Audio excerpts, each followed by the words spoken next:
Hola a todos, bienvenidos. Muchas gracias otra vez por estar en este nuevo encuentro, esta vez en esta oportunidad con tres invitados muy especiales para hablar de un tema que ha estado en boca de todos desde que el gobierno nacional anunció un futuro decreto sobre una nueva figura denominada hipoteca inversa. Básicamente, la intención de este live es justamente traer a las personas expertas para que analicemos esa figura desde el punto de vista jurídico, como siempre ustedes saben, de una manera muy sencilla, muy entendible, pero también con un nivel técnico bastante alto, para realmente saber si finalmente esta figura funciona o no funciona y si cumplirá realmente con el objetivo para el cual fue creado aquí en Colombia o será creado en Colombia. Básicamente para ello nosotros hemos utilizado el borrador del decreto que ya está circulando por algunas partes. Es importante tener presente que aún no es un decreto, aún, digamos, no se ha publicado el decreto, pero sí existe el borrador y con base en él pues hicimos este análisis. Y para ello traigo a tres invitados muy especiales, muy importantes, reconocidísimos, y aparte pues la verdad es que yo soy muy afortunada de tenerlos porque en realidad es un lujo de invitados. Empiezo con el doctor Luis Gonzalo Baena. El doctor Luis Gonzalo Baena es doctor en Derecho, profesor de varias universidades, tratadista, reconocido docente y, bueno, consultor y asesor. El maestro Baena nos ha dado clase a todos. Es una autoridad en materia de derecho financiero, de derecho comercial. Y pues, doctor Baena, muchas gracias por estar acá y tener el gusto de poder compartir con usted. A usted, doctora Marta, gracias por la invitación. A los compañeros de panel, muchas gracias también. Y esperamos poder satisfacer las expectativas de quienes nos están escuchando y viendo en este momento. Muchas gracias, doctor Baena. Bueno, también tengo en el panel a un compañero de pupitre, a un gran amigo también de la casa, a una excelente persona y a un brillante profesional que es el doctor Nicolás Pájaro. El doctor Nicolás Pájaro es egresado de la Universidad Externado de Colombia, especialista en Derecho Comercial y magíster en Derecho Privado de la Universidad de los Andes, ha sido profesor en la Universidad de los Andes, en Externado, y ahorita es profesor adjunto de la Universidad del Rosario. Fue superintendente, bueno, superintendente delegado para procedimientos de insolvencia en la Superintendencia de Sociedades. Y pues bueno, para mí también es un honor tenerte acá. Muchas gracias por venir, doctor Nicolás. Mucho gusto. Marta, muchas gracias por la invitación. Es un placer estar compartiendo el panel, además con estos invitados tan especiales, y es realmente una fortuna estar aquí, muy bien acompañado. Gracias. Bueno, me encanta porque además hace ya como 20 años no nos veíamos, entonces es bueno volver a encontrarse con los amigos. Y por aquí también tengo a nuestra experiencia española. Resulta que nuestra firma tiene un asociado muy querido, que es el doctor Álvaro Sorli en España, en Madrid, España, en donde también tenemos, digamos, nuestra ala y asimismo, digamos, que ellos aquí en Colombia nos tienen a nosotros como firma. Nuestro asociado, el doctor Álvaro, manifestó que había una persona que sabía y conocía sobre este tema al derecho y al revés, y por eso hoy estamos invitando a una persona experta en la materia, que es el doctor Israel Álvarez. El doctor Israel Álvarez es, digamos, muy conocido por tener una experiencia importante en este tipo de garantías inmobiliarias y por tener el conocimiento preciso sobre ello. En este momento es socio de su propia firma, de Álvarez Calzada Abogados. Doctor Israel, muchas gracias por estar acá. Muy buenas tardes, noches en España. Gracias, Marta, por la invitación y es un lujo y un placer pues compartir el panel con estos compañeros. Eso va a ser seguro que una experiencia pues muy interesante y muy útil para la gente que nos vea, y agradecerle a Álvaro, como has dicho, pues que nos haya facilitado este contacto. Bueno, qué bueno tenerlo acá y además qué bueno que saque el tiempito porque sé que está trasnochando en este momento. Son allá las 12, es la medianoche allá, ¿verdad? Ahora mismo ya son las 12:04, sí. Las 12:04.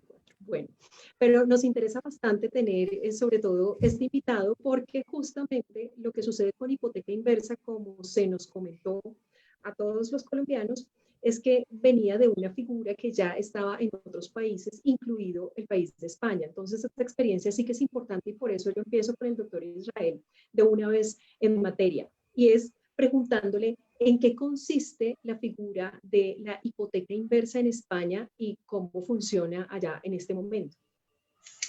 Bueno, a ver, la hipoteca inversa, para intentar explicarlo de manera sencilla, porque es un producto complejo, pero yo creo que podemos hacer una definición sencilla, en la que diríamos que pues, la hipoteca, como su propio nombre indica, ¿no?, de inversa, es como si fuese hipoteca al revés. ¿Y esto qué quiere decir? Pues que en lugar de estar pagando nosotros una cuota al banco, es el banco el que nos va a pagar a nosotros una renta mensual. ¿Pero cómo puede ser esto? Se preguntará mucha gente, ¿no? Bueno, pues es porque esto está dirigido es un producto dirigido para personas mayores, normalmente de una edad de más de 65 años, que tengan algún inmueble en propiedad, aunque luego hablaremos de ello. Quizás no es necesario que sea propiedad el 100% de la persona que hipoteca. Aquí en España habría figuras para poder hacerlo de diversas maneras, pero bueno, eso entraría dentro de la complejidad del producto. Dejándolo en una definición sencilla, es una hipoteca que nos paga una renta mensual y sirve para que las personas mayores de 65 años normalmente,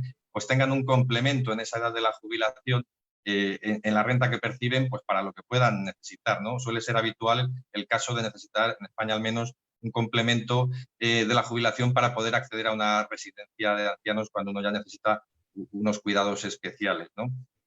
¿Y qué pasa entonces con la hipoteca si me va pagando una renta, ¿no? ¿Qué es lo que ocurre? Pues hombre, pues que al final de esa hipoteca que va a llegar a su final cuando fallezca el titular o los titulares, si son varios, que también puede ser, pues serán los herederos los que tendrán que tomar la decisión de qué hacer, de si quieren quedarse con el inmueble y seguir con una nueva hipoteca, de si quieren, depende del tiempo que haya pasado, vender ese inmueble y amortizar la hipoteca, y si les queda sobrante, pues heredarlo o renunciar a todo, renunciar al inmueble y renunciar también a la. Con lo cual, claro, pasaría lógicamente el inmueble de titularidad del banco, que lo ejecutaría y lo vendería para recuperar el crédito, ¿no? Yo creo que lo más importante es explicarle a la gente cuáles son las ventajas, ¿no?, y los inconvenientes que puede tener este producto financiero. Una de las ventajas es que convierte un producto algo que es poco líquido, como es un inmueble, la casa normalmente que habitaba la persona que hipoteca, en un activo líquido, algo que nos van a pagar. ¿Cómo nos pueden pagar? Pues o bien mediante una renta mensual, o bien también existe la modalidad de que nos den un pago inicial y después una renta mensual. Esto no conlleva la pérdida de la propiedad, que es otra ventaja, porque pues, la persona que constituye la hipoteca puede seguir viviendo en ella hasta la edad de fallecimiento. Y como decía antes, pues los herederos son los que tienen la libertad de asumir o no esa deuda, ¿no? Esas son las principales ventajas. ¿Inconvenientes? Pues normalmente los inconvenientes suelen tener relación con la valoración de la vivienda, porque claro, bueno, pues hay que ver a qué porcentaje de avalúo o tasación se concede también el préstamo, y luego, bueno, pues son préstamos hipotecarios que normalmente conllevan también un interés que suele ser más elevado del que suele tener una hipoteca normal.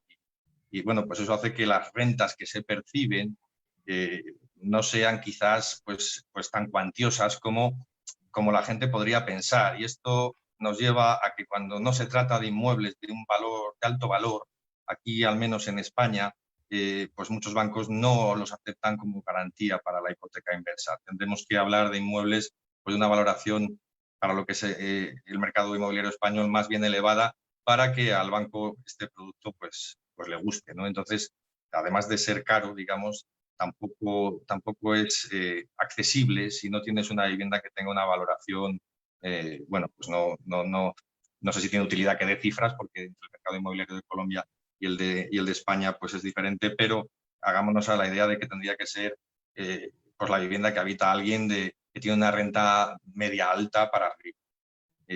Entonces, bueno, pues esto sería un poco así resumidamente, en plan coloquial, el concepto que se tiene aquí de hipoteca inversa, que ya funciona desde hace muchos años, y cuáles son un poco sus ventajas y sus inconvenientes. Pero, doctor Israel, en este momento, ¿esa figura se usa o más bien está en desuso? Es decir, esa figura en la actualidad, ¿hace cuánto está ya? Hace más o menos unos 10 años, ¿verdad? No, más. Estamos hablando estaba yo todavía trabajando en banca, pues más de 15 años. Más de 15 años. No existe una ley específica en España sobre la hipoteca inversa. Es un producto financiero que las entidades financieras crean y amoldan conforme a la legislación que ya tenemos aquí vigente. Lo cual no habría dejar de generar problemas y litigiosidad si no fuera por lo que me preguntabas, que si se utiliza. Y la verdad es que se utiliza muy poco. Y eso ha hecho que, a pesar de la elevada litigiosidad que hay en España con muchos productos financieros, incluidas las hipotecas, no incluya la hipoteca inversa, pero porque no se ha formalizado. ¿Y por qué no se ha formalizado este tipo de hipoteca? Pues por las desventajas que comentaba antes, no ha sido un producto de comercialización masiva. Y luego hay otra cosa muy importante, que es que yo creo que en un momento dado a la banca le generó problemas de imagen el publicitar este tipo de producto, ¿no? Porque se veía un poco como el despojar al anciano de su vivienda y sobre todo el descapitalizar a las familias, ¿no? Que antes heredaban un inmueble de sus padres, o varios, y podían disponer de ello sin cargas. Claro, ahora si hacemos una hipoteca inversa, pues obviamente esa herencia va a llevar una carga que irá en función, pues, de cuánto se haya dispuesto de ese préstamo en forma de renta. Así que no se ha vendido. Aquí, doctor Israel, hay una percepción de que pues, justamente se está incluyendo o se está pensando en la figura de la hipoteca inversa porque de golpe no funciona el sistema pensional. Le hago la pregunta, digamos, de cara a la experiencia española. ¿En España sí funciona, digamos, todo el régimen pensional? No, y ahora está de muchísima actualidad este tema, además, por el problema que hemos tenido con la pandemia en las residencias. La cantidad de muertes que ha habido en residencias de ancianos. En la región en la que yo estoy, especialmente Castilla y León, también mucho en Madrid. Y yo creo que todo este tema que tiene que ver con la geriatría, en un país como España que está envejeciendo, todo el negocio bailado y tiene que ver con las residencias. Efectivamente, son muy caras en España. Una residencia en España podemos estar hablando de alrededor de los 2.000, 2.500 dólares al mes, y cuando una pensión media en España pues puede rondar los 1.000 dólares, 1.200 dólares, y hay muchas, sobre todo mujeres viudas, pues que están sobre los 700 dólares, ¿no? Entonces, pues claro, si tienen que acceder a una residencia no les alcanza. Y claro, pues hace usted una hipoteca inversa, ¿no? Ya, pero estamos perjudicando a los herederos. Y estamos renunciando también al modelo asistencial, quiero decir, es decir, bueno, pues lo vamos a dejar en manos de, esto ya es una cuestión también, yo creo, un poco ideológica, del mercado, ¿no? Y no vamos y si usted tiene una pensión baja, pues venda la vivienda. Pero bueno, pues ya le digo que es que no sirve, porque esto es un poco ficción. Luego, al llevarlo a la realidad, con vivienda, la mayoría de la población no tiene viviendas de lujo, que el banco esté encantado de aceptar como garantía. Entonces, normalmente quien tiene problemas de renta para acceder a una vivienda tampoco va a tener una vivienda que le permita hacer una hipoteca inversa que le complemente en cuantía suficiente como para cubrir esas necesidades. Eso sí es que se la concede. De acuerdo. Doctor Nicolás, ya aterrizando un poquito al tema nacional, la gran pregunta, la pregunta del millón es cómo funciona la hipoteca inversa, sobre todo para quienes pues no conocen el borrador de decreto y solamente han escuchado de pronto el rumor o lo que dijo el ministro. Pero pues digamos la idea sería explicar más o menos en Colombia, según el proyecto que hay de decreto, cómo funcionaría la hipoteca inversa y qué diferencia existe, si es que la hay, con la hipoteca civil que todos conocemos. Bueno, muchas gracias, doctora Marta. Pues en realidad la hipoteca inversa suele concebirse como una inversión de la hipoteca, como una hipoteca al revés.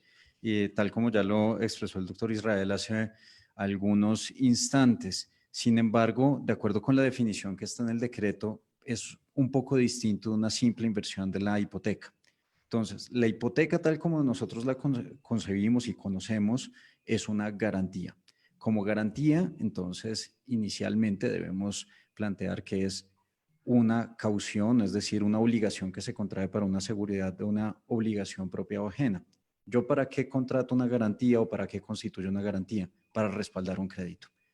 Si tengo una garantía hipotecaria para respaldar un crédito bancario es porque tengo un crédito con la banca, tengo que pagarlo, estoy obligado a pagarlo usualmente a cuotas, es un crédito que va disminuyendo poco a poco, sobre el cual van corriendo algunos intereses, pero que se va imputando las cuotas que yo voy pagando a los intereses y al capital, pero que en caso de un incumplimiento el banco tiene la seguridad sobre un inmueble. ¿Y en qué consiste esa seguridad? Fundamentalmente en la posibilidad de perseguir ese inmueble. que en manos de quien esté. Es básicamente eso. Tengo un derecho como acreedor hipotecario, si yo me pongo en la posición de la entidad financiera, de que se me prefiera sobre otro tipo de acreedores. Que si hay varios acreedores que están pretendiendo pagar sus créditos con el mismo bien, se prefiera mi pago o se prefiera pagar mi crédito al crédito de los demás acreedores. Esa es la posición inicial. Y eso obviamente tiene otro tipo de consecuencias. Por ejemplo, si algún otro acreedor inicia un proceso ejecutivo, yo tengo derecho a que se me llame para hacer valer ese crédito. Si en algún momento la hipoteca se desmejora, yo tengo derecho a solicitar que me cambien de garantías o a reclamar la exigibilidad de la totalidad del crédito. Hacer valer un poco una condición, una cláusula aceleratoria que viene directamente en la ley. En el caso de la hipoteca inversa no la definiría yo, ni la define el decreto, como un mecanismo de garantía o un mecanismo de seguridad, sino se trata de una operación financiera. Y esto tiene muchísimas consecuencias. Lo primero es que el propósito es un propósito de dar liquidez a una persona. El constituyente de la hipoteca inversa, ¿qué busca? Busca tener recursos. No busca garantizar un crédito que le va a dar, que va a estar pagando a lo largo de su vida, sino busca respaldar unos ingresos que va a tener a lo largo de su vida, para que al final, en el momento de su deceso, en el momento en que decide terminar con la relación con la entidad financiera, pueda pagar ese crédito de una u otra manera.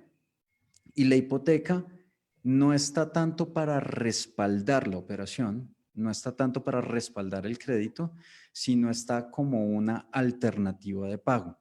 En el decreto se plantea prácticamente como si fuera una obligación alternativa.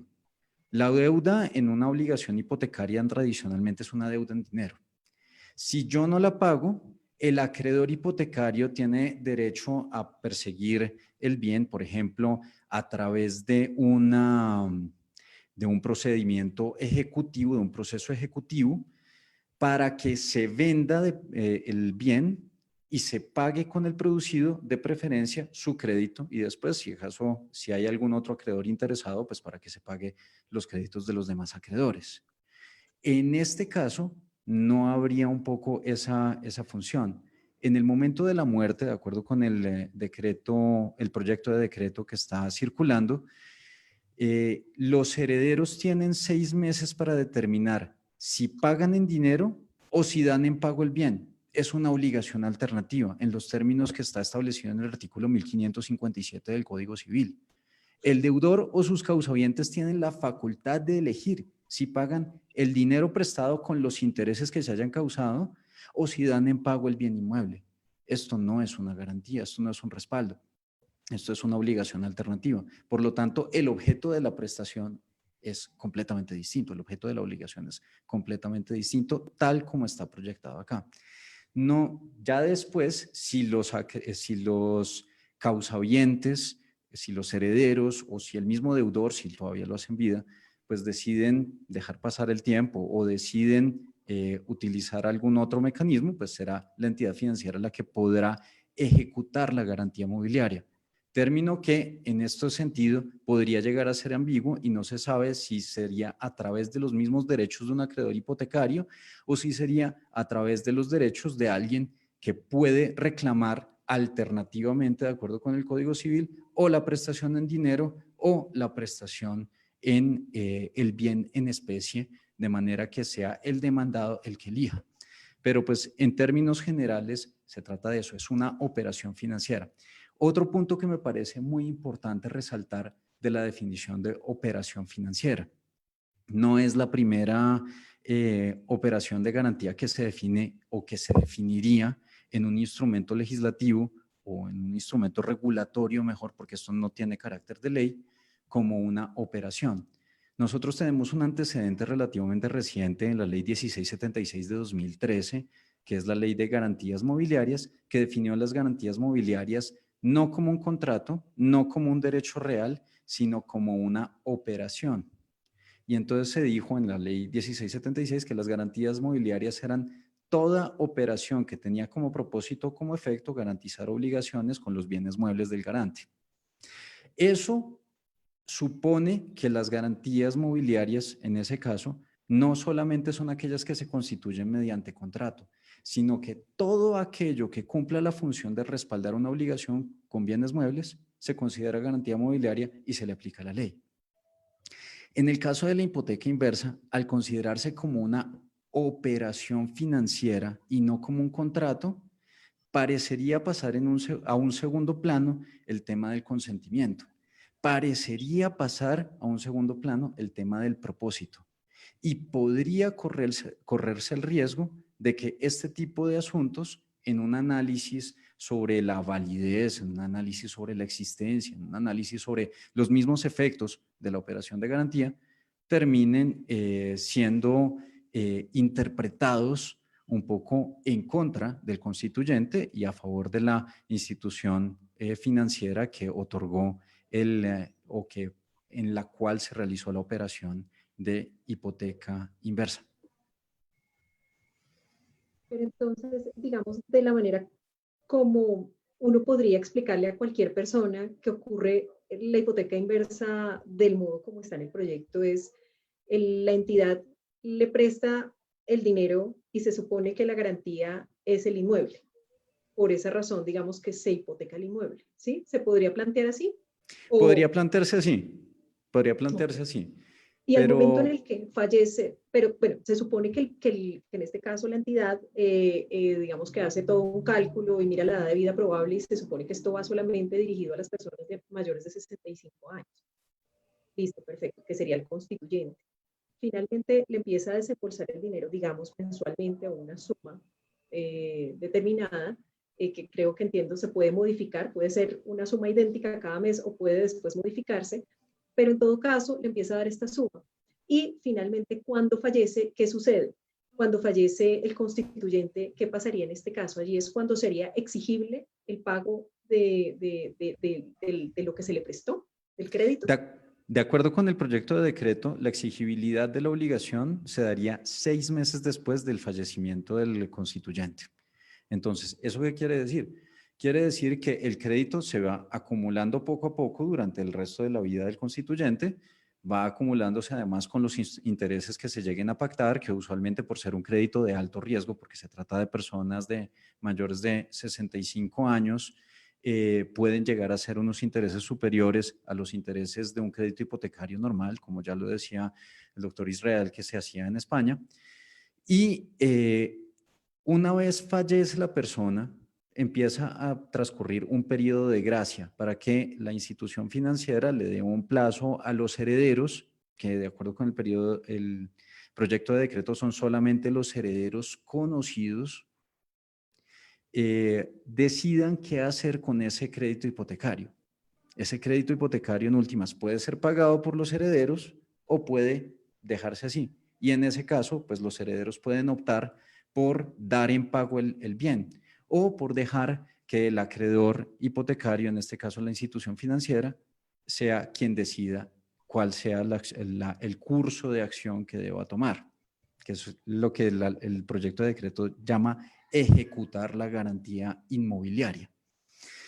Entonces, sí, esa es básicamente la situación. Dicen, de hecho, pues que uno de los efectos principales de esta hipoteca inversa es que va a unir a las familias, porque pues finalmente los herederos van a poder tener un propósito común y es de salvar el inmueble de una ejecución por parte de la institución financiera. Pero entonces eso no parece tener cara de hipoteca como la conocemos, ¿no? Y si no es hipoteca, bueno, es una operación financiera, ok, pero ¿no será otro tipo de figura disfrazada de hipoteca? ¿Podríamos pensar en eso o no? No necesariamente. Uno podría pensar, por ejemplo, en una transferencia de la nuda propiedad a la institución financiera con una renta vitalicia o con algún otro tipo de figura que genere este tipo de prestaciones periódicas. Sin embargo, lo que termina sucediendo con la figura de la hipoteca inversa es que la propiedad queda en manos del constituyente. Por lo tanto, todas las demás obligaciones que quedan a cargo o que son obligaciones propter rem, que son obligaciones que surgen a cargo del propietario del inmueble, como por ejemplo el pago de los impuestos, el pago de las administraciones, el pago de los servicios públicos, entre muchas otras cuestiones, quedan a cargo del constituyente de la hipoteca. Eso obviamente pues hace que la figura de la hipoteca inversa termine siendo una figura particularmente costosa para el constituyente. Supongamos los cálculos que se hacían en prensa era que para una hipoteca inversa sobre un bien inmueble que vale alrededor de 500 millones de pesos, se puede generar una cuota mensual de 1.900.000 pesos. Sin embargo, pues con todos estos costos que están sumados o que están a cargo del inmueble, pues en últimas, la persona que recibe esa cuota de 1.900.000 pesos tendría a su cargo también el pago de los impuestos prediales.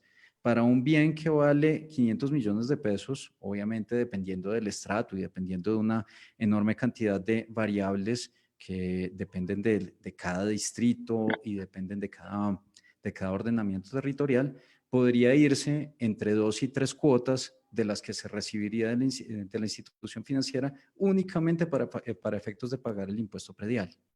Con el punto negativo de que adicionalmente al momento de fallecer la persona, los herederos también eventualmente podrían perder la aspiración a tener o adquirir el bien inmueble. Entonces, se pierde por un lado y se pierde por el otro, y pues se vuelve una figura particularmente costosa, una figura pues particularmente rentable para uno de los extremos de la relación, en el sentido de que el riesgo puede llegar a ser minimizado por las expectativas de vida. Si yo tengo 65 años, de acuerdo con las tablas de supervivencia, puedo tener unas expectativas de vida de 10, 15 años, no recuerdo en estos momentos cómo están los cálculos actuariales, pero también puedo fallecer antes, mucho más en tiempos de pandemia y en una pandemia que puede efectivamente atacar de una manera mucho más agresiva a personas de la tercera edad. Entonces, puede llegar a ser un riesgo mucho mayor para la persona que constituye la hipoteca que para la institución financiera que la otorga. Entonces, esa es básicamente la situación que podemos ver. Ok. Bueno, invitamos a las 78 personas que en este momento están conectadas a que por favor nos dejen sus comentarios y también para que hagan sus preguntas y aprovechemos a los expertos. Maestro Baena, la pregunta que a uno le surge entonces es que pareciera que el decreto lo que hace es crear una operación de crédito e incluso hay un artículo que creo que es el artículo final en donde habla de que se autoriza la operación, ¿no? Una operación financiera que finalmente es una operación de crédito. La pregunta sería, este instrumento, el decreto reglamentario, sí sería, digamos, el vehículo idóneo para poder crear una operación de este tipo. Bueno, analizando el tema desde una perspectiva constitucional, ¿no es cierto? La vía jurídica para poder reglamentar este tipo de operaciones en Colombia no es la del decreto reglamentario. Aquí yo voy a hacer unas consideraciones acerca de lo que dice el mismo proyecto de decreto. Dice que en el proyecto de decreto dice que tiene por objeto reglamentar las condiciones de la operación de hipoteca inversa y de la renta vitalicia inmobiliaria. Reglamentar las condiciones. Y como fundamento jurídico de esa reglamentación se invoca el artículo 189, numeral 11 de la Constitución Nacional, y se invoca el artículo 48 del Estatuto Orgánico del Sistema Financiero. Asimismo, en uno de los artículos finales, concretamente en el artículo 23, se dice que se autoriza a las entidades vigiladas por la Superintendencia Financiera de Colombia para que, como operación enmarcada dentro de su objeto social, préstenle atención a eso, como operación enmarcada dentro de su objeto social, puedan suscribir contratos de hipoteca inversa y de renta vitalicia inmobiliaria bajo los parámetros y condiciones instituidos en la ley para cada una de ellas y de acuerdo con lo consagrado en el presente decreto. Con todo respeto que me merece el ministro de Vivienda y sus asesores, creo que aquí están partiendo de un absoluto desconocimiento de lo que es el contenido y alcance de la potestad reglamentaria del presidente de la República, contenida en el artículo 189, numeral 11.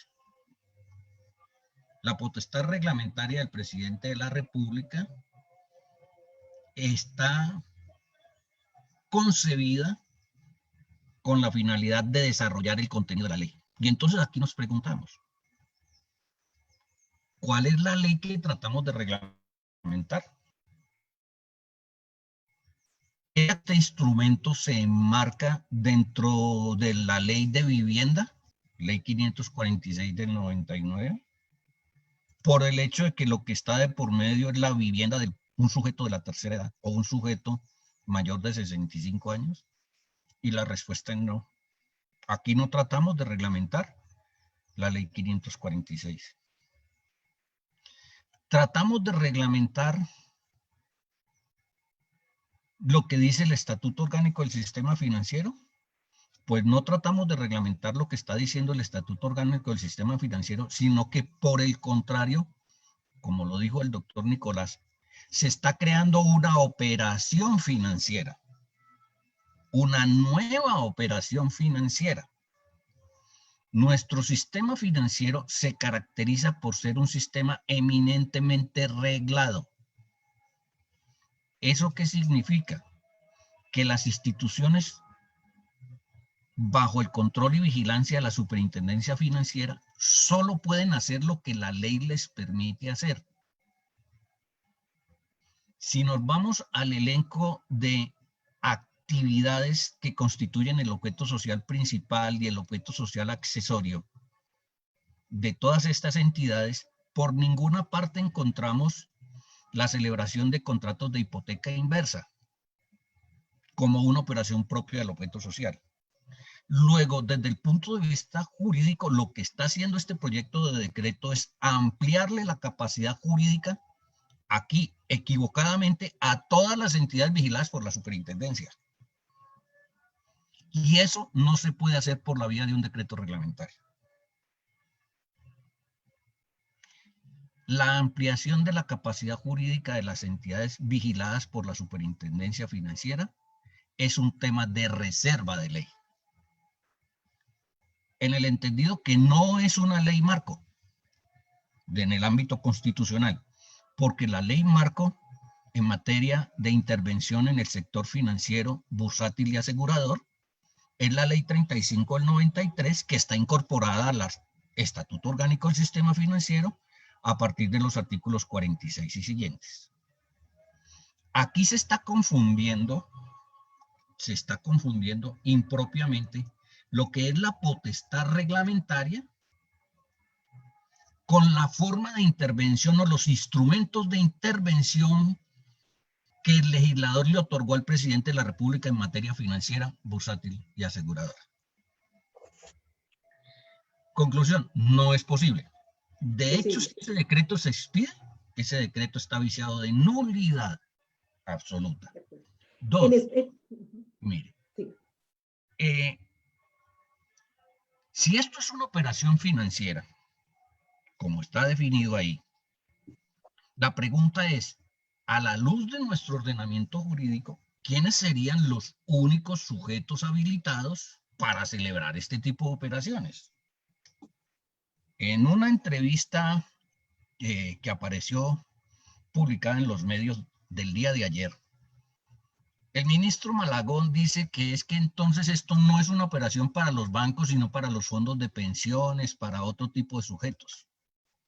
Pues con mayor razón lo que yo le estoy diciendo. Si usted se va a la normativa que regula los fondos de pensiones y de cesantía, dentro de su objeto social no cabe este tipo de operaciones. Ellos no están concebidos para hacer operaciones financieras de crédito. los únicos sujetos que en términos de nuestro ordenamiento jurídico podrían hacerlo serían los bancos, las corporaciones financieras, las compañías de financiamiento comercial o compañías de financiación y las cooperativas financieras. Y las compañías aseguradoras tratándose del contrato de renta vitalicia. A esos sujetos se circunscribiría. Pero repito, se requiere hacerlo vía ley. De hecho, como anécdota, puedo decirle que en el proyecto de reforma a la ley de vivienda que presentó el ministro Malagón por allá a finales del 2018, iba incluido este tema de la hipoteca inversa dentro de ese proyecto de ley. Y el ponente en el Senado o en la Cámara de Representantes le dijo, es que ese concepto de hipoteca abierta rompe el principio de unidad de materia. O retira todo el proyecto o retira el artículo del proyecto. Y lo tuvo que retirar del articulado del proyecto. ¿Por qué? Porque eso nada tiene que ver con vivienda, eso nada tenía que ver con ese tema. Ahora aprovechan las condiciones de la pandemia, supuestamente, para salir a establecer una especie de salvavidas, que ya lo han dicho mis dos colegas, el doctor Israel y el doctor Nicolás, de salvavidas no tiene nada. Claro, de acuerdo. Y además, doctor, porque hay pues, digamos, un entendimiento de que como en este es un momento de pandemia donde están saliendo tantos decretos todo el tiempo, la gente piensa que este es un decreto ley, pero este no es un decreto ley, es un decreto reglamentario. La gente piensa que es un decreto ley asociado a la pandemia, pero digamos en sí no se trata de un decreto ley asociado a la pandemia, aunque digamos se vaya a expedir en tiempos de pandemia. Y también esa era la otra inquietud, doctor, y es que constantemente en el decreto aparece entidades vigiladas, entidades vigiladas, entidades vigiladas, es decir, uno esperaría que dijera entidad bancaria, pero no habla de entidad bancaria, entonces pues uno se imagina entidad vigilada, ¿cuál sería? Lo que dice el doctor es, no pueden ser todas las vigiladas por la superintendencia financiera, no pueden ser, no podrían. No, es que mira, si tú entras al Estatuto Orgánico del Sistema Financiero, que es la base legal de todo este cuento, ¿no es cierto? Y miras cuáles son las entidades vigiladas por la superintendencia financiera, encuentras que hay de todo. Encuentras entidades especializadas en la intermediación financiera y encuentras entidades especializadas en el mercado público de valores. Y encuentras entidades del sector asegurador. Entonces, dentro de todo ese elenco de entidades, tú no puedes decir que todas que tienen objetos sociales especiales, objetos sociales aislados,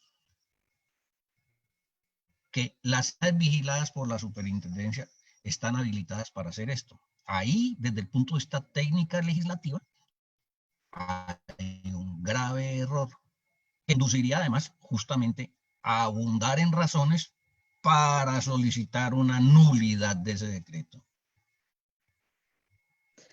Doctor, una pregunta. Y si, bueno, estamos hablando entonces de una operación de crédito, para las personas que nos escuchan, ¿una operación de crédito es de qué tipo de crédito? ¿Es un crédito de vivienda? ¿Es un crédito de consumo? ¿No? Y como es un crédito, digamos que ahora, digamos, en otra posición a la inversa, eso significaría que también los bancos o las entidades que realizarían este tipo de operaciones tendrían que cambiar su imaginario de riesgo de crédito, su razonamiento sobre el riesgo de crédito, digamos, normal que tienen ellas. A ver, mira, en materia financiera, el objeto social de los que se consideran intermediarios financieros, entiéndase, bancos, corporaciones financieras, compañías de financiación y cooperativas financieras, está asociado a la celebración, por un lado, de operaciones pasivas, depósitos de dinero en sus distintas modalidades, particularmente, y a la celebración de operaciones activas de crédito. Entonces, dentro del concepto de operaciones activas de crédito, tendría que enmarcarse esta nueva operación. Así como no es una hipoteca, ¿no es cierto? Así como no es una hipoteca, pues esto, si lo enmarcamos dentro de las operaciones activas de crédito, sería una especie de mutuo. Pero no el mismo mutuo que celebramos todos los días. De hecho, fíjese que el mutuo para comprar el vehículo no es el mismo mutuo desde el punto de vista de su tratamiento jurídico que el mutuo para comprar vivienda. Y en ese orden de ideas, esto tampoco sería el mismo mutuo. Porque aquí, más que un préstamo, yo no lo veo como un préstamo, ¿no es cierto? Como lo dijo el doctor Israel y lo dijo el doctor Nicolás, la finalidad económica de la operación es volver líquido un activo que es ilíquido. Ahora, si yo le doy el tratamiento de crédito, no lo podría clasificar como un crédito comercial, porque no es un crédito comercial, porque aquí no estamos hablando de un sujeto empresario deudor. No lo podríamos calificar o clasificar contablemente como un crédito hipotecario para vivienda, porque esto no se enmarca dentro de la ley de vivienda. Tendríamos que clasificarlo, salvo que se abra un nuevo ítem dentro de los créditos de consumo con garantía hipotecaria. Ahora, con respecto a si tiene que cambiarse el chip del análisis de riesgo crediticio, la respuesta es sí. ¿Por qué? Porque hoy por hoy los pilares sobre los cuales se otorga el crédito, conforme a las instrucciones de la Superintendencia Financiera, contenidas en la circular 100 de 1995 en el capítulo 2, el otorgamiento de crédito tiene como pilar fundamental la capacidad de pago del deudor. Y aquí en las operaciones de hipoteca inversa, no es la capacidad de pago del deudor la que prima. Aquí el elemento fundamental es la expectativa de vida probable de ese deudor asociado al costo o al valor del inmueble. Por lo tanto, el análisis de riesgo crediticio tiene que necesariamente cambiar. En esa, para cerrar mi idea, en esa publicación a la que me estaba refiriendo del día de ayer, el viceministro de Vivienda dice que esto es un producto que los bancos no han querido sacar al mercado. Pues yo creo que el viceministro no conoce la realidad del mercado.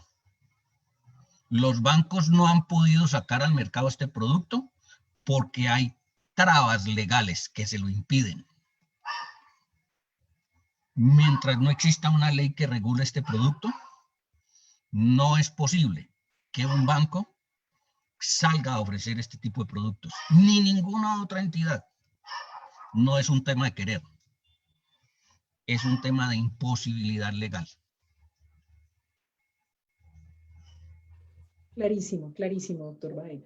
Y creo que hemos tocado como un punto central, un punto vital y de pronto un punto no muy analizado, pero que incide prácticamente en todo el decreto, en toda la regulación, en la regulación misma. Es que esta regulación como está concebida tiene serios problemas de seguridad jurídica. Y si un banco decidiera aplicar esta regulación, se está asumiendo un riesgo jurídico, un riesgo legal, derivado de ¿qué? De la eventual declaratoria de nulidad de esto. Si se cae el decreto, se le quedan sin piso jurídico todas estas operaciones. ¿Y qué va a pasar con todas esas operaciones? Riesgo, total. Doctor Israel, vamos entonces, devolvámonos a España y la figura como está en España. Quería preguntarle concretamente sobre el deber de información que las entidades bancarias deben tener con las personas que van a constituir esta hipoteca inversa. ¿Cómo se maneja el deber de información y si tiene algún tipo de requisitos? Y bueno, y lo más importante, si no se cumple con ese deber de información, ¿qué pasa?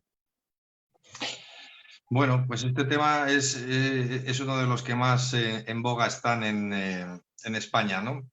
Y que ha elevado, y no por la hipoteca inversa, sino por otro tipo de productos hipotecarios, al margen de que se pueda considerar un tipo de crédito u otro, como ha expuesto el doctor Baena, con el que además he aprendido un montón sobre el sistema de fuentes de Colombia. Perdona, la pregunta era, me decías, La información en la hipoteca sí, inversa. entonces, era porque estaba pensando en el jaleo que se ha montado aquí con las cláusulas suelo en las hipotecas, ¿no? Y esto ha sido fundamental. Entonces, esto ha llevado a un cambio legislativo en el año 2019 para reforzar ese deber de información. ¿Y qué es lo principal? ¿En qué afecta a las hipotecas, incluyendo a una hipoteca inversa? Bueno, pues, por ejemplo, antes en España tú ibas a firmar tu hipoteca que se tenía que intervenir ante notario para después poderla inscribir y allí se supone que te explicaban todo, ¿no? En ese mismo momento, en una unidad de acto, y teníamos un problema grande, que era que los bancos elegían normalmente las notarías que, así de crudo lo digo, leían menos al cliente. Lo digo esto de leían menos al cliente casi entre comillas, ¿no? Saltarse partes enteras del préstamo hipotecario. Claro, así pues a la gente le han colado índices de referencia leoninos, cláusulas suelo por las cuales después no se han podido beneficiar de las bajadas de tipos, etc. Entonces, ahora, ¿qué es lo que, en qué cambia? ¿En qué ha cambiado un poco la situación que tenemos desde hace ya algo más de un año? Pues en que ahora se tiene que facilitar por adelantado, de manera reforzada, porque anteriormente también existía la obligación del banco de entregar una oferta vinculante al cliente 15 días antes de formalizar el préstamo, pero luego cuando hemos llegado a los pleitos, por ejemplo, de las cláusulas suelo, nos hemos dado cuenta de que esa oferta vinculante prácticamente nunca estaba firmada con esa anterioridad, con lo cual eso no ha sido suficiente. Entonces ahora el cliente deberá acudir al notario con antelación, una semana antes al menos, para que el notario le explique, sin el banco, pues el producto financiero y la escritura que va a firmar, y que también tendrá derecho a que se le envíe con anterioridad a la firma para que la pueda revisar sosegadamente. A mí esto me parece fundamental, ¿no? Pero bueno, no sé, la legislación es reciente y no sé qué tipo de picaresca en la práctica surgirá para tratar de evitar estos controles, porque ya digo que antes existía la obligación de entregar lo que aquí llamamos una oferta vinculante, en la que de manera resumida pues se destacaban los elementos esenciales de la operación que se iba a hacer, en este caso una hipoteca. Entonces, bueno, yo en el caso de la hipoteca inversa en concreto, me parece que esto sigue siendo bastante insuficiente. ¿Por qué? Porque yo considero que esto, como ya han comentado tanto Nicolás como el doctor Baena y cualquiera que nos esté escuchando, o sea, creo que se habrá percatado de que es complejo. Es decir, no es una cuestión, lo podemos intentar explicar de una manera coloquial, pero jurídicamente es complejo. Entonces, creo que se necesitaría que se reforzase aún más de cómo está ahora, no solamente con esta presencia antes del notario, porque el notario en la práctica, o sea, el notario es de libre elección, pero en la práctica te lo impone, te lo sigue imponiendo quien concede el crédito. Porque quien concede el crédito siempre tiene un poder último muy grande, que es no darte el préstamo. Entonces, es muy complicado, bueno, pues vamos, no es complicado, pero quiero decir, de donde venimos, pues yo me temo que cuando alguien vaya a firmar una hipoteca inversa, pues realmente en muchos casos no va a saber la profundidad y el alcance de lo que realmente está firmando y hasta dónde le va a afectar. Con esto no hemos tenido litigiosidad por el escaso uso que hay de ella, ¿no? Pero lo que sí que hemos visto en la litigiosidad que hemos tenido en otro tipo de productos hipotecarios es que lo que mejor nos ha protegido en España ha sido, bueno, algunos hemos intentado utilizar el derecho romano, ¿verdad? Y funciona, porque sigue funcionando y los civilistas somos muy fans y sigue funcionando 2000 años después. Pero existe algo que ha reforzado muchísimo eso, ¿no? Los típicos artículos del Código Civil que solíamos usar, que es la normativa comunitaria, lo que aquí llamamos directivas comunitarias, que son normas de obligado cumplimiento para todos los estados de la Unión, incluso aunque no estén traspuestas a la legislación local. Quería decir una cosita ahora que he dicho esto, porque antes, aunque viene ahí lo de lo que he dicho antes, antes de terminar, que es que era, porque me ha venido a la cabeza por lo que ha dicho la disertación del doctor Baena, que es que aquí en España no teníamos una ley específica de la hipoteca inversa. Y me preguntabas que desde cuándo se vienen haciendo hipotecas inversas y demás. Lo que hubo fue que a través de aquí, de una disposición adicional de la ley 41/2007, que modificaba a su vez una ley de 1981, que es la de regulación del mercado hipotecario, que aquí lo que usamos es esta ley de mercado hipotecario y reglamento hipotecario. Y después, en esta ley, que además viene después de una ley de 2006, que era de promoción de la autonomía personal y de atención a las personas en situación de dependencia, es cuando se introducen algunas cuestiones legales en esta disposición adicional que permiten que eso, junto con la autonomía negocial que tenemos todos, ¿no?, complementada con esta legislación, pues configure el marco jurídico de la hipoteca inversa. Francamente, a mí esto me parece pues muy escaso y sobre todo respecto al deber de información, si no fuese porque estuviésemos en la Unión Europea, pues realmente no sé qué sería de nosotros en España en algunas cuestiones, pero en esta se me ocurre que si se diera esa litigiosidad, pues francamente tendríamos que volver a acudir otra vez a lo que aquí llamamos las directivas MiFID I, MiFID II, MiFID III, que es la que estará vigente, MiFID II y MiFID III, que son directivas comunitarias orientadas a la protección del consumidor financiero y que lo que han hecho paulatinamente es ir reforzando ese deber de información. Doctor, una pregunta. ¿La hipoteca inversa ya funciona para mayores de 65 años también, cierto? ¿O no tiene esa restricción de edad? Sí, la ley de 2006, que habla algo de ello y digamos que pincha, ¿no?, para que después se regule la ley hipotecaria, recomienda una edad de los 70 en adelante.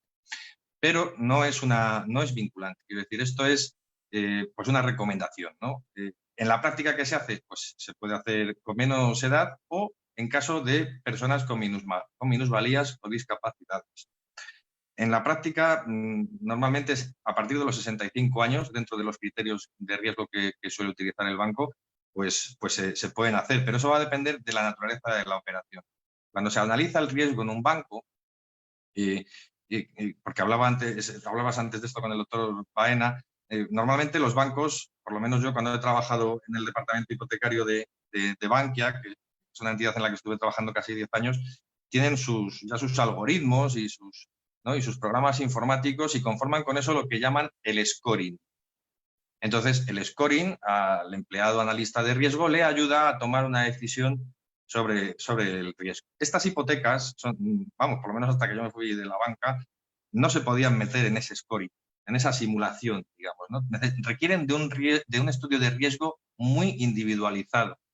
Y como además no hay un universo para hacer un Big Data grande, porque no hay un gran volumen de contratación, pues hay dificultades enormes para hacer un análisis de riesgo masivo de este tipo de productos. Tiene que ser un análisis de riesgo siempre muy específico. Claro, no es lo mismo 65 años que 70, ¿eh? Porque aquí, como ya ha comentado el doctor Baena y el doctor Nicolás, pues uno de los factores muy importantes es el de la supervivencia del cliente. Claro, cuanto más edad sea la edad de constitución, pues menos probabilidad hay de que el banco tenga que estar pagando más tiempo esa renta.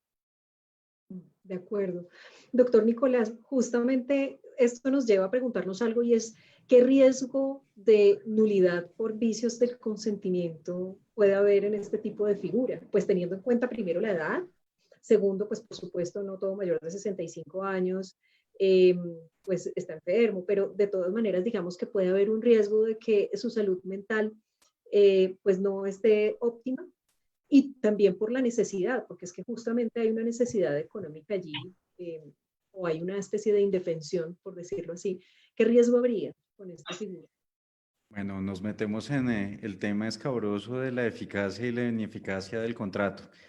Tema hermoso, pero con muchísimas aristas. ¿Qué podemos ver frente a, pues, eventualmente los distintos negocios jurídicos que se celebren relacionados con la hipoteca abierta? Lo primero que veo sobre el punto, pues es el primer riesgo, lo pongo de primero porque ya lo mencionó el doctor Baena hace algunos minutos, y es el riesgo de que el decreto reglamentario, en caso de ser expedido, llegue a ser anulado por parte del Consejo de Estado. En ese caso, ¿qué pasaría? Esos contratos quedarían sin un piso jurídico. ¿Y cuál sería la consecuencia eventual de que quedaran sin ese piso jurídico? Podríamos estar pensando en que eventualmente el principio de autonomía privada nos pueda llegar o llevar a ser satisfactorio para soportar este tipo de contratos. Mejor dicho, las instituciones financieras y los particulares están en libertad contractual de celebrar este tipo de acuerdos. Es un tema del que ya venía hablando el doctor Israel. A mí me quedan serias dudas sobre la capacidad de las instituciones financieras para celebrar este tipo de operaciones que no tienen regulación. Ya lo mencionó el doctor Baena hace un rato. Y eso eventualmente podría llevar a una nulidad sobrevenida de este tipo de contratos en la medida en que carecen de una capacidad por parte de las instituciones financieras que lo regulan. Por supuesto, tendríamos el problema del artículo 38 de la ley 153 de 1887, según el cual a los contratos se entienden incorporadas las leyes vigentes al momento de su celebración. Sin embargo, pues si se trata de un decreto que es nulo, ¿qué nos queda? ¿Podríamos eventualmente invocar la excepción de ilegalidad? Tendríamos ese problema porque la sentencia C037 de 2000 de la Corte Constitucional cerró la puerta a la aplicación de la excepción de ilegalidad cuando declaró inexequible una norma del año 1887 que permitía desconocer disposiciones reglamentarias que violaran la ley y que únicamente facultó a aplicar la excepción de ilegalidad a las autoridades contencioso-administrativas. Por lo tanto, esa podría llegar a ser eventualmente una complejidad que se va a presentar en caso de que se expida el decreto reglamentario y posteriormente se anule por parte del Consejo de Estado. Ahora ya en cuanto a la pregunta concreta, ¿qué pasaría con las distintas situaciones que se vienen presentando? Una primera hipótesis es relacionada con la capacidad de las personas mayores de 65 años que lleguen a celebrar este tipo de contratos. Entonces, tenemos un nuevo contexto bastante reciente. Hace apenas un año se expidió una nueva ley sobre las condiciones de capacidad jurídica de las personas en estado de discapacidad, en el cual se invirtió un poco el principio general que se encontraba en el Código Civil. Y es que incluso las personas que se encuentran en alguna condición de discapacidad, incluso aquellas que ya la tienen declarada judicialmente, tienen una presunción de capacidad y por lo tanto sus actos y negocios jurídicos cuentan con una validez y solamente pueden ser desconocidos de una manera o desestimados de una manera absolutamente excepcional. Entonces, lo primero que deberíamos precaver en ese sentido es, si una persona está en condiciones de tercera edad y, por ejemplo, en virtud de alguna condición de salud como un Alzheimer o alguna otra condición que pueda afectar sus capacidades mentales, en esos casos es importante seguir los lineamientos de la Ley 1996 de 2019 en la medida en que se necesita celebrar acuerdos de apoyo para asesorar a esa persona en la celebración de los negocios jurídicos, porque esos acuerdos de apoyo en últimas van a exigir la presencia de esos apoyos para la validez, para la plena validez de esos negocios jurídicos. Entonces, en la medida en que existan esos acuerdos de apoyo, podríamos eventualmente blindar o asegurar un poco más la validez de los actos y contratos que se lleguen a celebrar y precaver que no se vayan a celebrar contratos que lleguen a estar viciados por eso. Una segunda hipótesis sería por vicios del consentimiento, que sería el caso de error, fuerza o dolo en los eventos del Código Civil. Digamos que en este caso, pues, no se advierte que existan unas condiciones distintas de las que de aplicación de las reglas que están previstas en el Código Civil para la anulación de los contratos en los que se haya incurrido en alguno de estos vicios del consentimiento.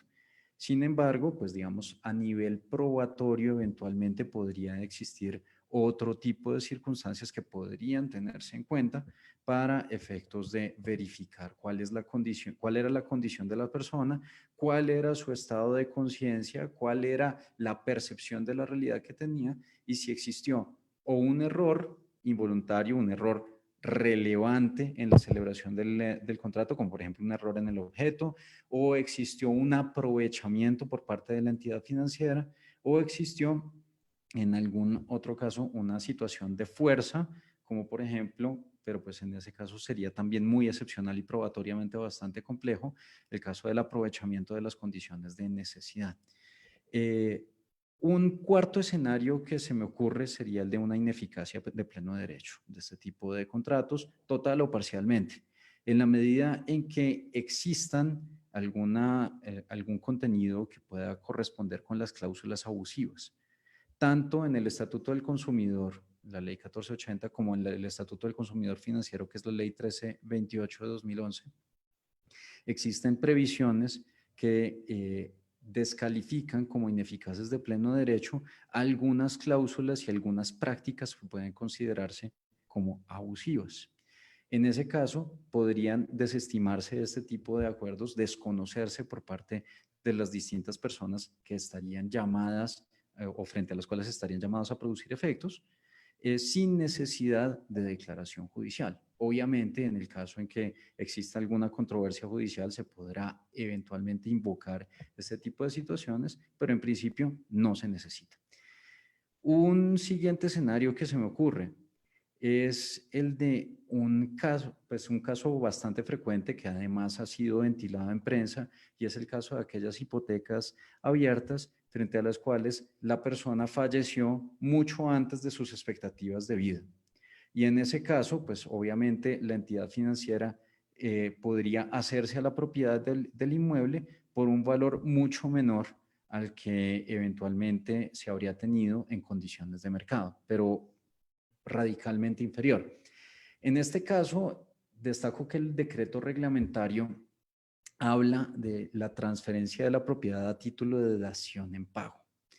Y esto nos pone en un escenario bastante complejo, porque la Corte Suprema de Justicia en Colombia desde el año 1961 consideró que existían algunas medidas correctivas del negocio jurídico de dación en pago que podían llegar a ser aplicables, como por ejemplo la rescisión del contrato por lesión enorme. Sin embargo, para el año 2006-2007, la Corte Suprema de Justicia, la Sala de Casación Civil, retiró esta postura indicando que la lesión enorme es una sanción de carácter restrictivo que solamente se aplica para las compraventas y para aquellos otros negocios que tienen o una remisión a las normas de la compraventa o que lo prevén específicamente, como por ejemplo la permuta.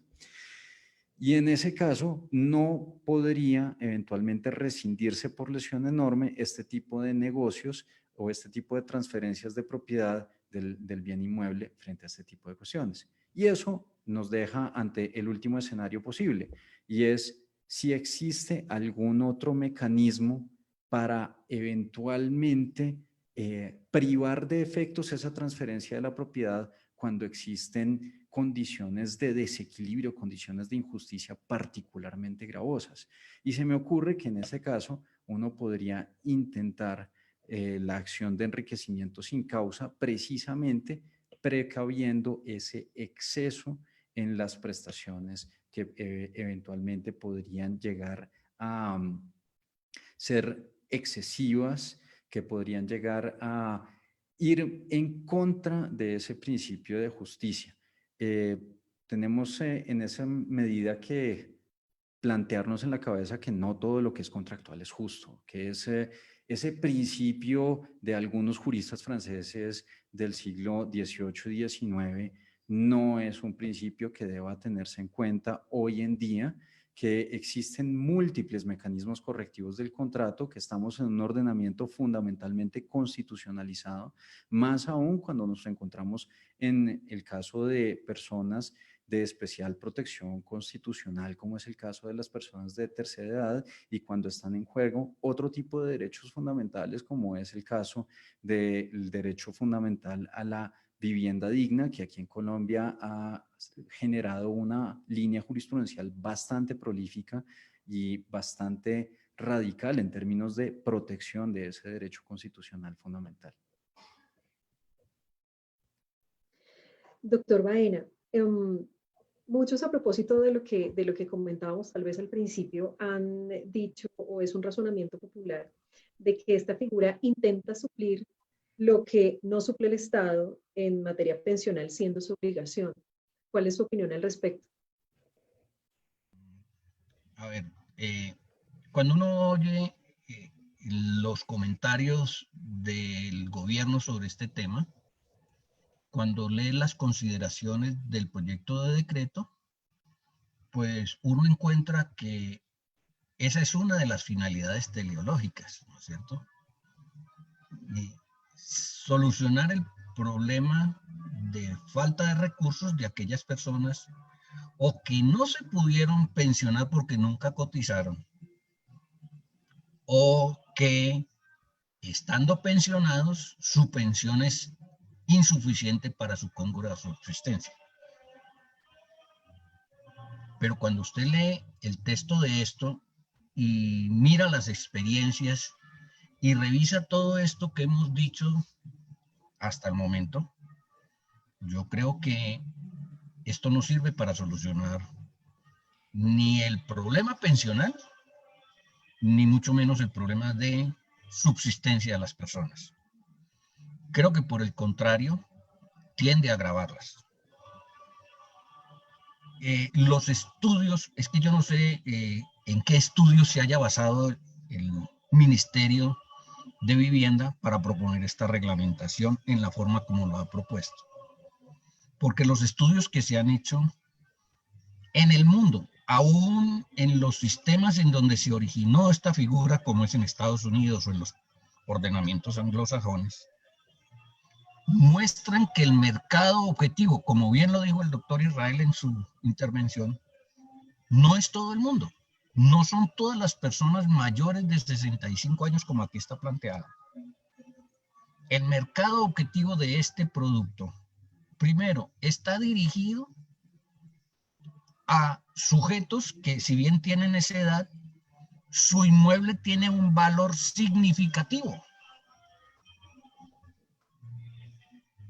Dos, sujetos que requieren volver líquido ese activo porque no tienen sucesores o herederos forzosos. Y tres, pueden estar en condiciones de precaria salud. Entonces, eso está comprobado en el mundo. Eso no me lo estoy inventando yo. La literatura jurídica y financiera sobre este producto así lo dice y así lo demuestra.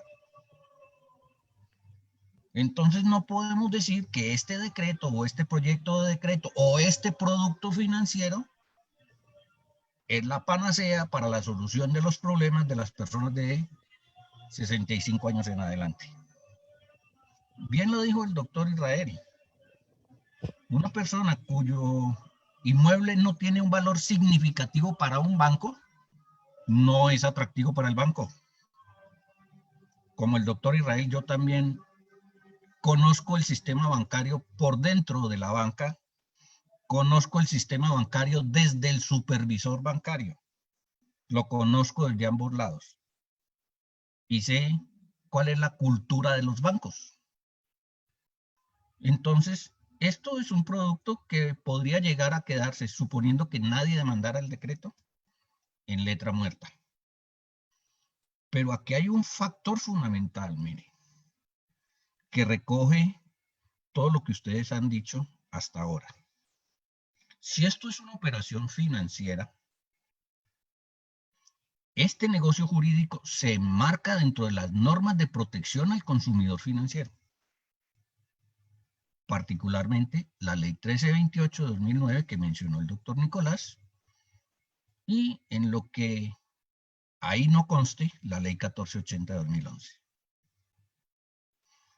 Pero aquí, en la ley de protección al consumidor financiero, hay una norma a la que no se le ha prestado la suficiente atención, ni por parte del supervisor bancario, ni mucho menos por parte de los sujetos vigilados por la superintendencia.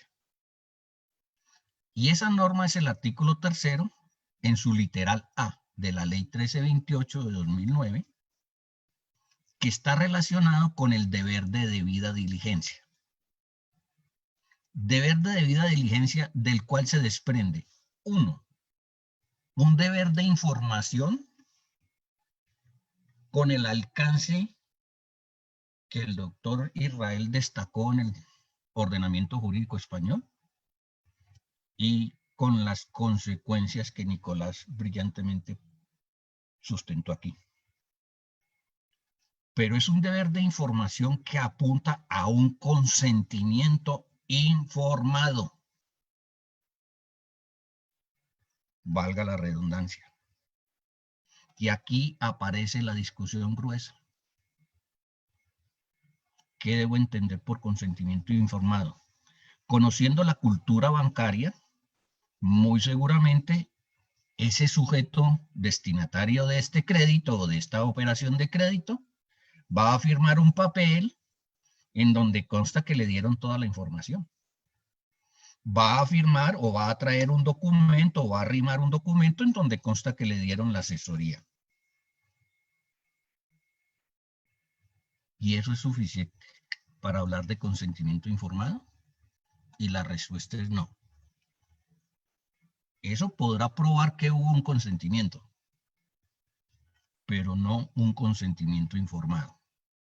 Entonces, uno de los riesgos legales para el que pretende ofrecer este producto está asociado al deber de información.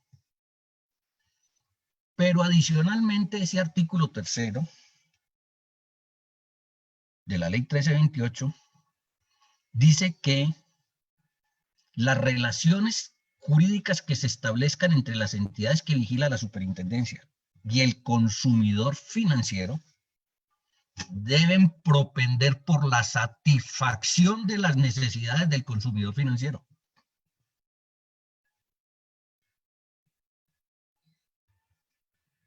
Y la pregunta justamente es esa, la que usted me estaba haciendo.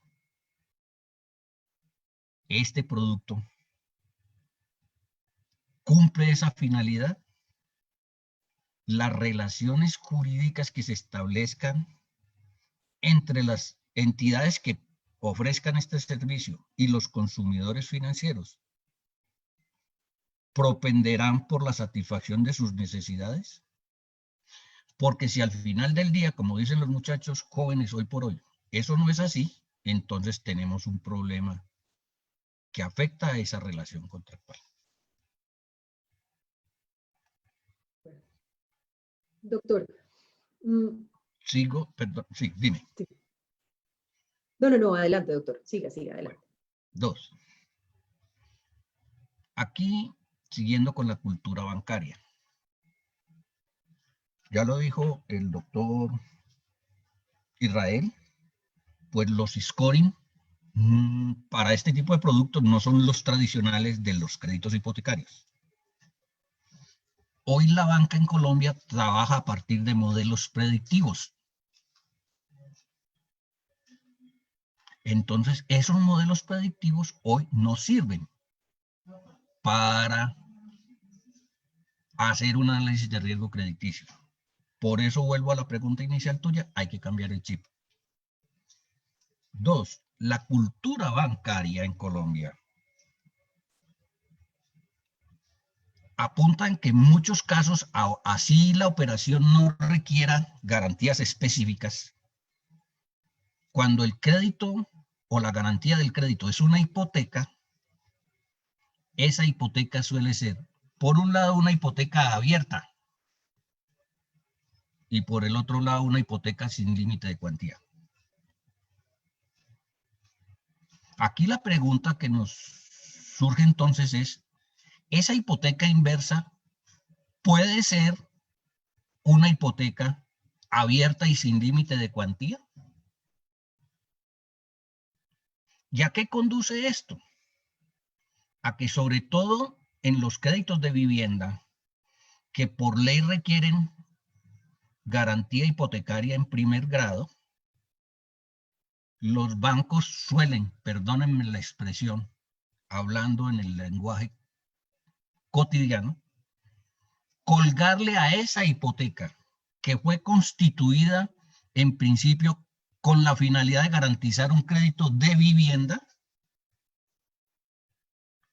colgarle las otras operaciones de crédito distintas a las de vivienda, bajo el entendido que la hipoteca es una hipoteca abierta y sin límite de cuantía. Entonces, si ese señor de 65 años que celebró un contrato de hipoteca inversa, además tenía una tarjeta de crédito,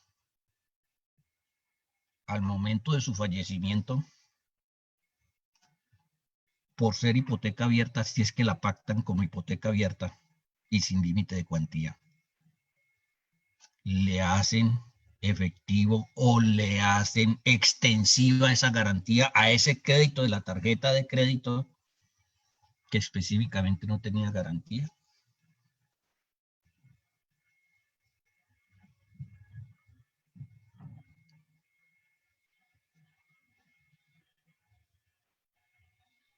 En resumidas cuentas, repito, yo no creo que se cumpla el propósito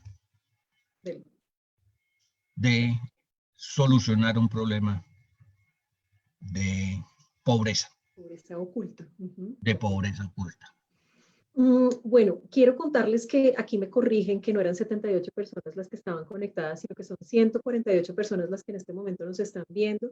Antes de entrar con las preguntas del público, sí me gustaría hacerle una pequeña pregunta al doctor Baena sobre un tema que es más bien, que genera más bien inquietud, y es justamente el artículo 5º, que es el que, digamos, para quienes han visto el proyecto del decreto, es el que más dudas genera, porque establece en una parte, abro comillas, el bien inmueble con garantía hipotecaria, estamos hablando de garantía hipotecaria, hipoteca inversa, no puede ser enajenado ni dividida su propiedad.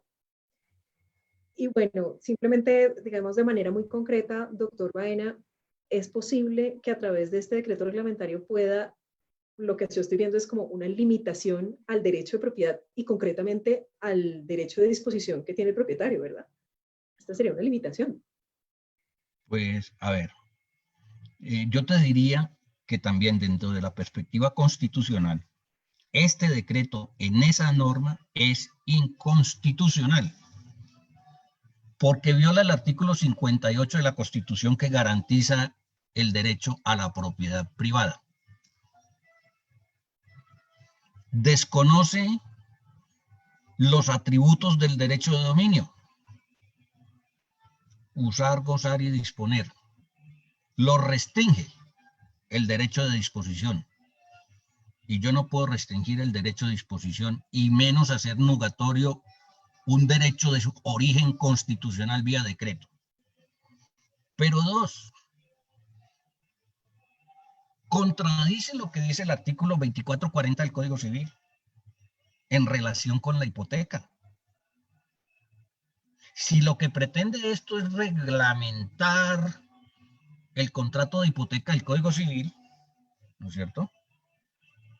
Pues en el 2440 le dice que usted puede, como deudor hipotecario, enajenar el bien y trae una sanción a cualquier estipulación en contrario. Es decir, a usted, el acreedor hipotecario, a la luz de nuestro ordenamiento jurídico, no le puede prohibir que enajene el bien. Y eso es apenas lógico. ¿Por qué?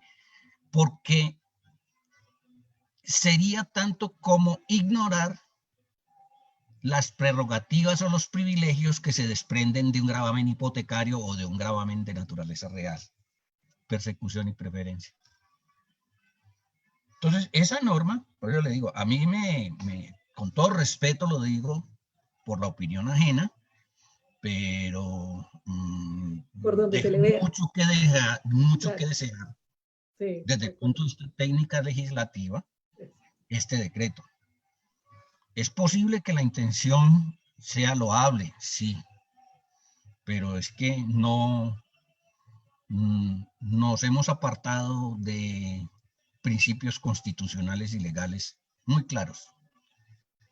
En resumidas cuentas, parece que si son abogados los que han hecho este decreto, como que perdieron el año. Sí, seguramente. Bueno, doctores, vengo con el público, entonces empiezo con el doctor Israel. Pregunta Juan Manuel Hernández. Pregunta lo siguiente: ¿cómo evitar los abusos en los avalúos? ¿Cuál ha sido la experiencia española al respecto? Les pido que de pronto lo hagamos de una manera muy concreta, a ver si alcanzamos a resolver varias.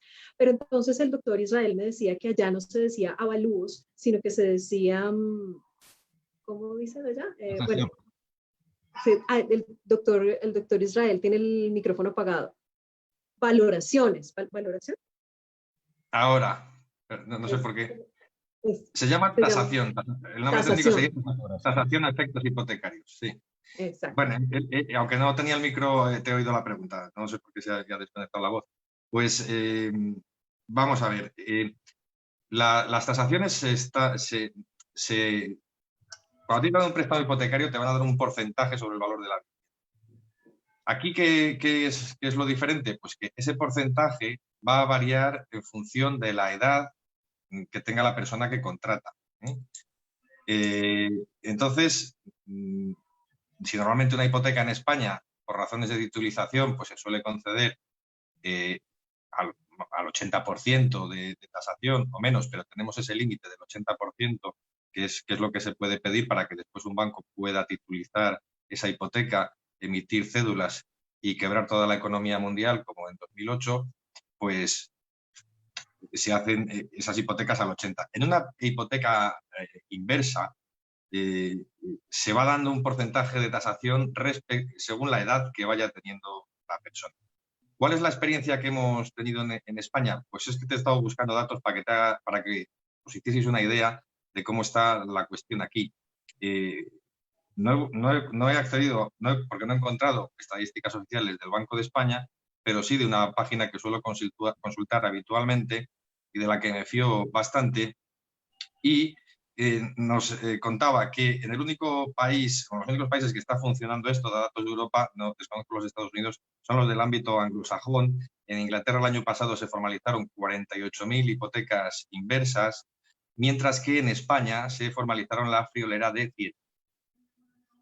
100 hipotecas en una población de 47 millones de habitantes. Quiero tranquilizarles, porque como decía el doctor Baena, probablemente esto quede en papel mojado, es decir, que no se vaya a utilizar. Todos sabemos cuáles son los precios de los inmuebles en Londres o en Manchester y cuáles pueden ser en las ciudades de nuestros respectivos países, ¿no? No tiene absolutamente nada que ver, con lo cual a efectos prácticos creo que se van a conceder muy poquitas tasaciones. Lo que se ha hecho aquí en España, muy pocas hipotecas inversas, lo que se ha hecho aquí en España con las tasaciones para intentar evitar esos abusos de los que hablabas, era la medida más importante que se tomó después de la crisis de 2008, y a mí me parece fundamental, era prohibir que las empresas de tasación que realizan ese avalúo, esa tasación, estuviesen participadas por la banca. Porque ¿qué ocurría en España? Que todas las sociedades de tasación que tasaban para la banca resulta que eran de los bancos. Entonces, claro, juez y parte, pues como que no. Y así ocurrió lo que ocurrió, que en España en un momento dado interesó hinchar esas tasaciones, incluso por encima del mercado que ya estaba lanzado y en burbuja, pues todavía las tasaciones solían salir más altas que el propio valor de mercado, porque al banco le interesaba generar cartera de crédito que no superase el 80% de tasación, importantísimo, porque eso es lo que permitía hacer un paquete de titulización y después comercializar cédulas que, como bien he dicho antes, fueron el origen de la quiebra del sistema financiero mundial cuando comenzó con la quiebra de Lehman Brothers. Esto pues se sigue haciendo, pero la hipoteca inversa no está sirviendo.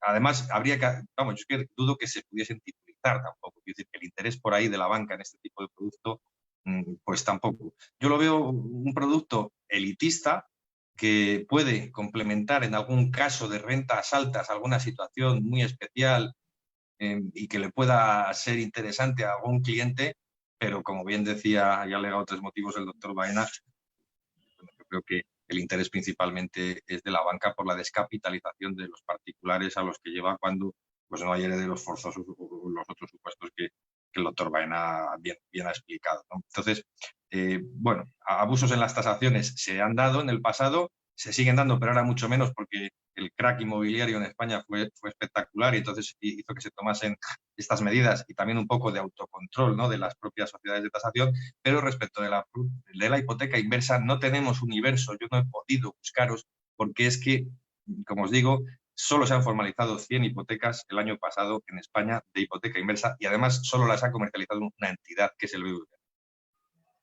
Ok, de acuerdo, gracias. Doctor Nicolás, una pregunta que nos hacen por acá y es Fabián Umbasía López. Fabián, ¿cómo estás? Nos pregunta, ¿la hipoteca inversa se puede asimilar al anticresis o usufructo? Bueno, muchas gracias, Fabián, por la pregunta. En realidad, la hipoteca inversa no se asimilaría ni a una anticresis ni a un usufructo. Eventualmente podría compartir algunos de los elementos que están metidos dentro de la definición de anticresis o dentro de la definición de usufructo, pero en realidad se trata de un esquema completamente distinto. La anticresis, dice el 2458 del Código Civil, es un contrato por el que se entrega al acreedor una finca raíz para que se pague con sus frutos. Entonces, en ese caso sería el acreedor el que recibe la finca, el que recibe el inmueble y el que lo explota para pagar el crédito que ya existe con los frutos que produce ese bien. En este caso, digamos que se parte de un desapoderamiento o de una desposesión del deudor para dárselo al acreedor y que el acreedor explote el bien.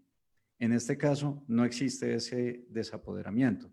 Existe, por el contrario, una retención del bien por parte del constituyente de la hipoteca inversa y esa retención del bien, en ejercicio de esa retención del bien, el constituyente podría perfectamente ponerlo a rendir frutos, por ejemplo, a través de contratos de arrendamiento o a través de cualquier otra figura que eventualmente le pueda reportar alguna ganancia, algún fruto civil.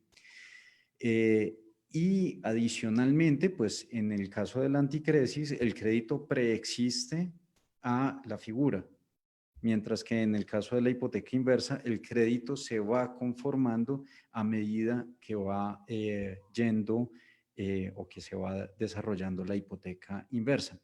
Entonces, en esa medida no se podría asimilar a una anticresis. Frente al caso del usufructo, pues el usufructo es una desmembración del derecho de dominio que implica los derechos de uso y goce por parte del titular de ese derecho real de usufructo.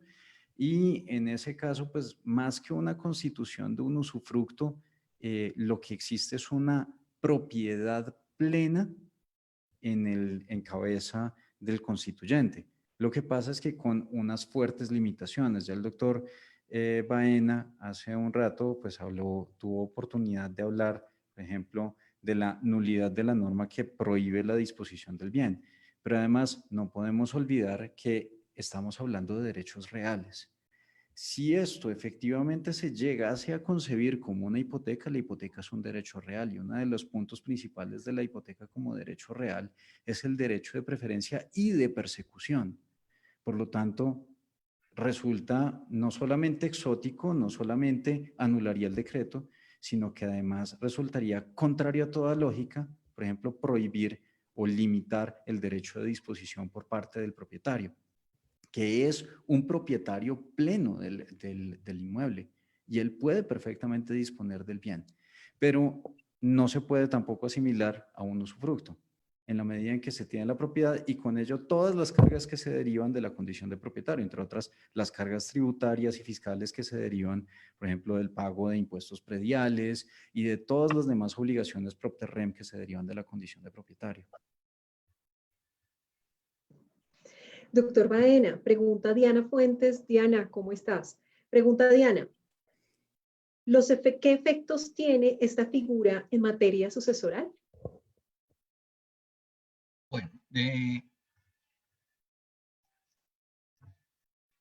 es cierto que las personas llamadas a suceder solo tienen una legítima expectativa y que esas expectativas no tienen protección ni constitucional ni legal, ¿no es cierto? Entonces uno diría, o uno de los argumentos que se esbozan sobre este tema desde el punto de vista del derecho sucesoral es que esto no tiene ninguna implicaciones desde esa perspectiva. Pero yo creo que sí las tiene, porque aquí lo que hay que ver es los efectos prácticos que se desprenden del esquema. En mi opinión, el esquema de la hipoteca abierta tiene repercusiones directas sobre lo que en materia sucesoral se conoce con el nombre de vocación hereditaria,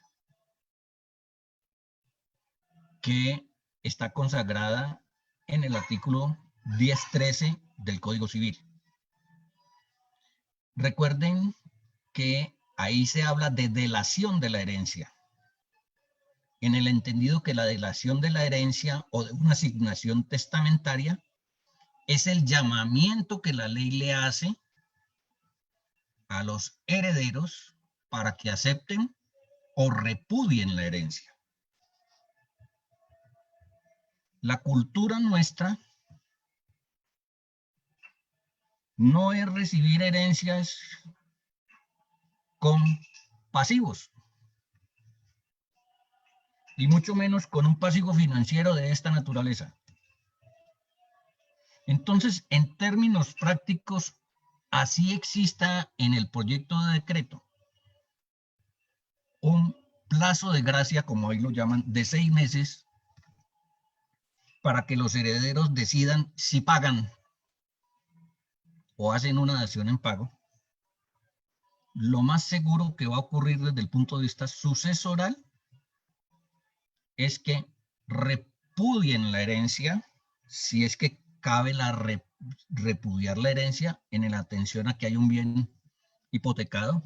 Seguramente no la van a poder repudiar, pero a que o acepten la herencia con beneficio de inventario, con todas las consecuencias que tiene aceptar la herencia con beneficio de inventario, porque el crédito no solo estaría satisfecho o debería satisfacerse con el inmueble, sino con los bienes que conforman el haber sucesoral, pero,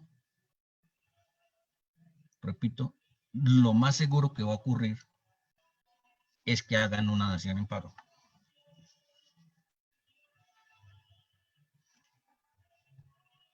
Y si usted no lo quiere ver ahí, el otro efecto en términos prácticos que usted puede avisorar es que esto se convierte como en una especie de desheredamiento, como si fuese una causal anticipada, una causal más, perdón, de desheredamiento. Insisto, yo como potencial heredero solo tengo una expectativa, que en principio no tendría protección. Pero sí tengo, o sí yo advierto repercusiones desde la perspectiva de la delación de la herencia, particularmente ahí, o inclusive, repito, si lo vemos como un desheredamiento. Pero adicional al tema sucesoral, fíjense, como esto es una operación financiera,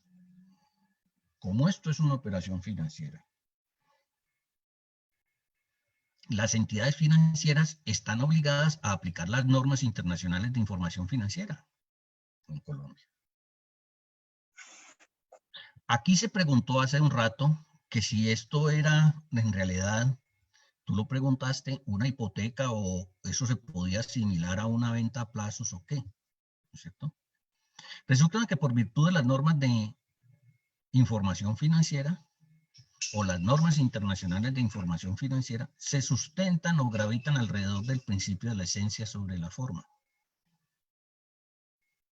Y ese principio contable lo que nos dice es que las operaciones en la contabilidad deben registrarse según su realidad económica y no según su forma externa o jurídica. Y entonces aquí la pregunta, ¿cuál es la realidad económica de esta operación financiera llamada hipoteca inversa? ¿Es en realidad un crédito? Si yo lo que estoy haciendo desde la perspectiva de un potencial deudor es volviendo líquido un activo que es ilíquido, la realidad económica de esa operación, ¿cuál es? ¿Es un préstamo? ¿O lo que yo estoy haciendo es vendiéndole a plazos al banco mi activo?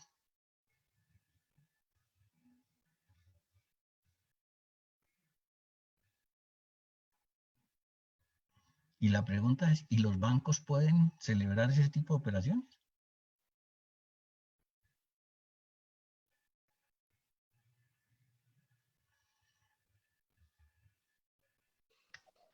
Bueno, Y ahí los interrogantes. ahí los interrogantes. Doctor Baena, doctores, muchas gracias. Yo creo que ya llegamos al fin de nuestro live, pero obviamente estoy segura que nosotros quisiéramos quedarnos unas 2 horas más porque el tema está muy simpático, tiene de largo como de ancho, pero pues el análisis que hicimos creo ha sido uno de los pocos análisis, o sea, uno ve, digamos, muchas opiniones, controversias, desde el punto de vista social, desde el punto de vista político y por supuesto opiniones varias, pero lo cierto es que este fue un análisis bien tesudo, bien concreto, bien, digamos, de un nivel técnico importante, pero también entendible. Y bueno, y eso es lo que nos interesa mostrarle a la gente y también que la gente también interactúe con nosotros en este tipo de análisis. Pues tuvimos una audiencia inigualable. Entonces, de verdad que yo le agradezco a la gente que está conectada en este momento. Los esperamos el próximo jueves con otro tema también muy vigente. Estamos desde hace bastante tiempo tratando de hacer el de borrón y cuenta nueva, pero es que la verdad surgen ya temas tan específicos como este y tan importantes que pues obviamente le ganan para que la analicemos pronto, pero pues también agradecerles a ustedes. Al doctor Baena, muchísimas gracias por estar con nosotros, maestro, tenerlo acá, de verdad que es un honor. Muchas gracias por aceptar la invitación. No, a ti, Marta, por la invitación, al doctor Israel y al doctor Nicolás por compartir con nosotros sus conocimientos, sus experiencias. Creo que ha sido muy valioso, particularmente para mí lo ha sido. Yo sé que también lo ha sido para toda la audiencia. Claro que sí, así es, claro que sí, doctor. Y doctor Nicolás, muchas gracias por venir, me encanta volver a verlo, qué chévere que esté aquí y bueno, gracias por Igualmente, aceptar la invitación. con muchísimo gusto, muchas gracias. Ha sido realmente un placer estar muy bien acompañado en este panel, expresando y compartiendo las opiniones sobre este proyecto de decreto reglamentario. Bueno, o sea, nos fue el doctor Israel, pero también un abrazo desde la distancia, doctor. Feliz medianoche. Y bueno, nos vemos el próximo jueves. Que estén muy bien. Chao.